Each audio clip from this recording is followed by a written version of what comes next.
Hi guys, welcome to the very first episode of My Mother's Daughter. I'm Stephanie. And I'm Kezia, the better behaved daughter.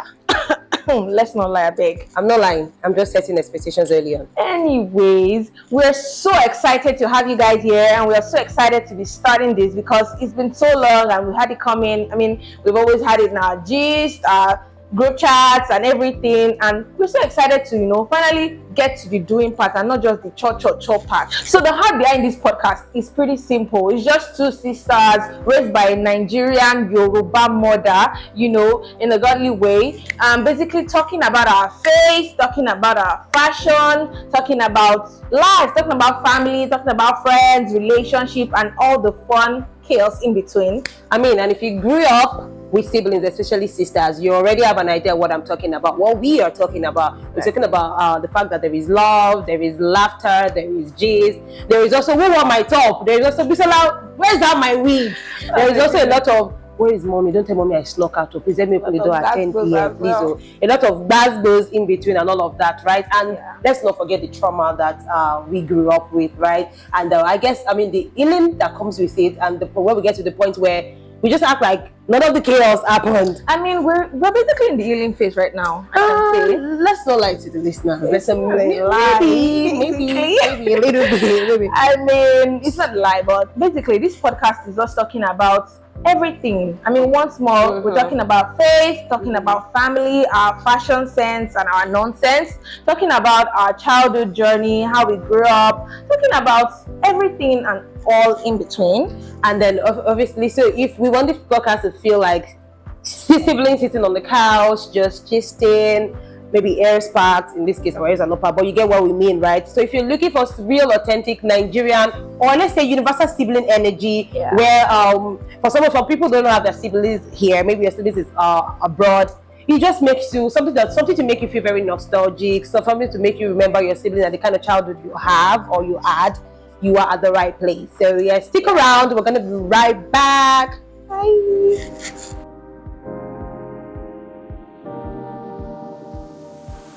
Welcome back, guys.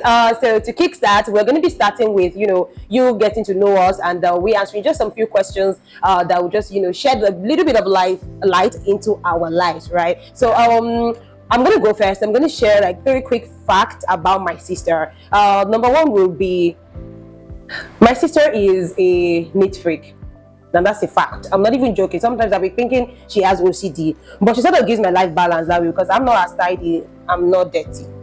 I'm not dating, but I'm not tidy. So she sort of gives my life balance because we live together. Right. So that's first one. And then the second one is, this girl does not like to take risk, and it's a fact. She plays it too safe. She's very, very on the should I say on the fence, that type of thing. You only have one life. You don't have one life. Well, that's the more reason why you should make memorable events. Make it memorable. I value my life. Take calculated risk. Exactly. But anyways, moving on. Then lastly, I think this girl, she has a very strict energy. I remember one of my, a lot of people will say, "Kids, are you afraid of your sister?" And I'm like, I'm not. Maybe I'm a little afraid actually. Let me even admit this girl, and I'm so grateful that I am the older sister.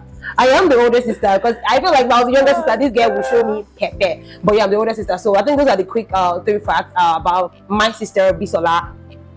Anyway, so I'm going to be listing my own facts about my sister.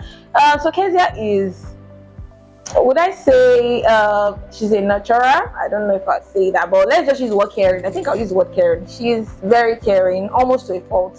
I always say that, like, you need to put yourself first. Like, take it easy. It's good to be kind, though. You guys don't get me wrong, but like sometimes don't put yourself first. Like, don't put other people, like, don't help people to your own detriment, basically. Like, she's just that nice and that kind. And some people will say I'm selfish, or she would say I'm selfish, but I just think, it's okay to put yourself first. Another fact about my sister that I would say is she's godly. She's Jesus baby. We're all Jesus babies, but our own is to another level. She's even our mommy Gio, like I call her sometimes. She's godly, she's spiritual. She's always like, some people just say outside and think that, who is this fine girl, slave, this thing. But this girl that I see here is always kabashing. Even this night, like last night, she was still 3 o'clock midnight, she was still praying and all of that. So that's another fact about her. Another thing is she's industrious. My sister is industrious. She's jack of all trade and master of all, actually. She's, I mean, hardworking. She's always doing something. She's always up to something. There's always there's always something new with kids. There's no dull moment with her. And yeah, basically that's all Yeah. for now. Wow, I'm actually shocked that this is happening because my sister don't really be saying too many things. She doesn't. She really compliments me. You know, when they say you have an older brother that will never say you're fine. That's the energy she gives me. So, but yeah, that's it's pretty nice to hear you say that about me. So, moving on, we're just going to talk about, you know, just let's just say 3 childhood memories that you hold dearly. And I think it might not even be something, any memory actually. For me, I think I'm going to go first so that I give you an idea of what we're talking about, right? So for me, it would be mommy sending us with a letter, handwritten letter. Oh no. Yes. So when we were growing up, we were really poor, very poor. Very poor, yeah. And then I remember that for us too, because my mom would she'd write letter, and I remember the most would say due to reasons unforeseen circumstances or reasons beyond my control. Yeah. You know, and then she would attach that me and my kids haven't eaten. Could you please help us with this and help us with that? And note, we already shakara babies. When I say shakara babies, that we already like to look good. So imagine you that you have rep on the streets. Your mom will not give you a letter to go and somebody to go and beg for money or for food, right? It was very embarrassing. But I remember then we would literally be going together and we would just say, you go first. No, I'll go first. No, you go first. And then I remember they just give us like 1,500, and it would be everything to us because sometimes we're not eating the entire day. Yeah. It was always such a big deal. It was such a big deal. Yeah, it was always such a big deal. And I miss the days when the second one for me would be the days when we used to take tea. When I say tea, Nigerians know what I mean. I'm talking about hot chocolates, but we call it tea. So chocolate tea, right? So when I'm talking about chocolate, and then we used to do it from a bucket, and I think that affected me. I mean, that's even affecting me as an adult. So when I take tea now, or when I take chocolate hot chocolate, I still say chocolate tea. Anyways, you should take it from me like that. But yes, when I take hot chocolate, I still like to use a big bowl because I grew up like that. We used to literally drink tea from the bucket. You know, it sort of made us like sort of maybe united in a way. Yeah, we bonded pretty well because of that. And we had a first come first serve rule in the house because we used to eat a lot and we didn't have a lot of food. So if you snooze, you lose, right? And gone. Yes. Lastly, would be my mother telling us to go to church every time. That was going to be a point, right? Matter of fact. We grew up in a CSC household. Shout out to Christ Apostolic Church. Yeah, we grew up in Omoyaladra. Yeah, number 1, don't play. So yeah, we grew up in a CSC environment, and my mom she doesn't joke. She doesn't play with prayer. Like all your friends that are playing, you're on holiday, everybody's playing. Your mom is like, carry your bag, carry everything to the church. Matter of fact, there was a program in our church then, 13, 14, I'll be 14, 15, 16. That it was only 14, 15, and 16 of every month. And it was from 6 to 6 or morning to evening, like literally door to door, and you're spending the whole day in church. Yeah. And I was a child, I wanted to play, but she would tell you get out and go to church and pray and fast. She might be to break around 3, but yeah, shout out to our mom. So that's it for me. What about you? So for me, it's going to be let me think about it. I remember it now and it's gone. Can be something that's maybe just you alone, maybe something I'm not in. Okay, one thing I remember, right, growing up was my mom. We tell her that we wanted to go out or maybe go to a party or go for a show or go to a friend's place or something, camp meetings and all. And she'll tell you, oh, that's fine, it's all right, it's fine, let the day come and everything. The day before anything, she says it's fine and all. Then the day comes and she's like, you are not going anywhere. Oh, lost anywhere. You are not going anywhere. Even if her father wakes up from his grave, there is nothing. And then I'm like, well, I told you and you agreed. And she's like, hello, there's nothing. I don't care. And so that was always very, very crazy to me because I was like, how was that? Is it that like you said I was going to go and then you raised my hope and now you're just dashing the hope like that? So that's one thing I remember because my mom did it a lot and anything. And then another one was anytime you want to go and visit your friends or anything, she'll tell you that when was the last time your friend came to this house? When was the last time? When have they been here? She'll tell you. So it's like, no, if your friends can't come here, you're not going anywhere. So I was like, oh my god. She was kind of strict, right? We were growing up, and man, it wasn't easy, but some people found a way around that strictness. Like even though they say don't do this, you do it like in last she will beat me. I mean, honestly, I think a little, and this is going to sound like bad advice, but just a little bit of rebellion helped us. Actually, I think it helped me because I suffered for you. It helped Yes, me. I agree. Yeah, because my mother, I remember then I used to tell myself, what's the worst that can happen? That's the part of taking risks. So I'll just go out and do my thing and then come back. And I remember the curfew was 5. By herself, she moved it to 7. And after 7, she moved it to 10, 9. And when I said that morning, she moved it to 10. It was crazy. It was crazy. But honestly, we love our mom. Shout out to Shout out. So I'm just gonna I think the next segment to be, at what point did you know that we actually growing up in the same household but we're different? I'd say our teen years. In a way, like just what you just spoke about now about going out and taking risks. That okay, last, what's the worst thing that will happen?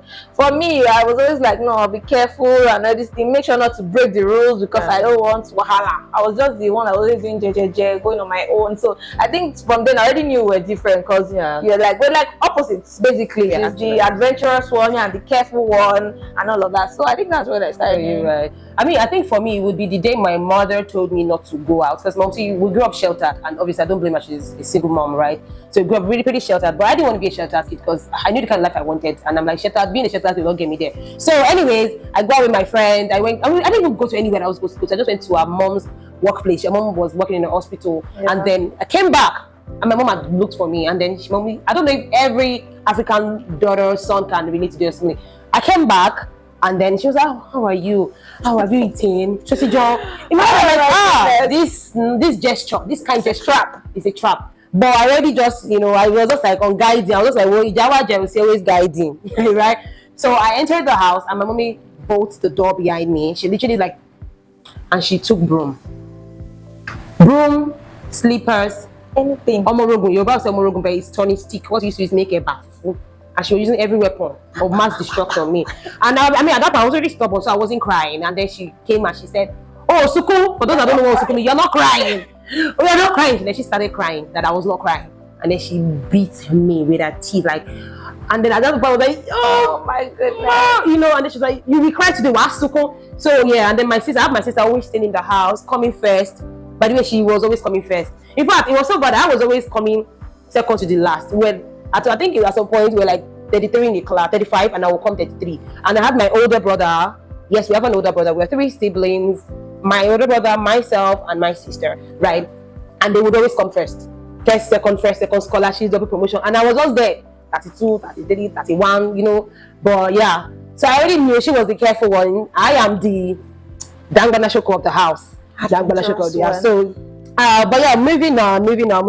Just tell us. Can we share one thing that you hated mommy for growing up? Well, let's dislike about her.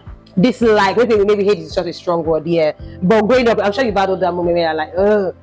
But now you're like, okay, we turned out great. It's basically just the strictness, really. Like the way she changed her mind, really easily, and mood swings. Oh my goodness, mood swings. You give her a nickname for that mood swing. I remember. I don't want to say what.